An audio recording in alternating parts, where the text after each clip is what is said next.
Deoghar airport से रविवार को पटना के लिए व सोमवार से रांची के लिए विमान सेवा शुरू होगी।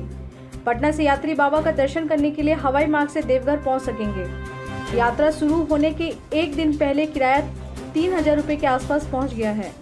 इंडिगो की फ्लाइट 6E6944 देवघर एयरपोर्ट के दिन के 11:15 में उड़ेगी और दोपहर 12:15 में पटना पहुंचेगी।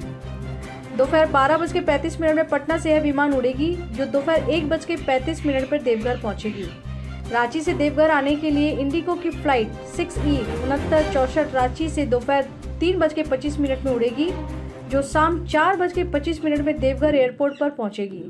यह फ्लाइट 4:45 में देवघर से उड़ान भरेगी और 55 मिनट में रांची से लैंड करेगी। पटना के लिए सप्ताह में 4 दिन शनिवार, सोमवार, बुधवार और शुक्रवार को तथा रांची के लिए सप्ताह में 3 दिन यानी शनिवार, सोमवार व बुधवार को हवाई सेवा मिलेगी। पटना के लिए 10 व रांची के लिए अब तक 20 लोगों ने टिकट की बुकिंग कराई है।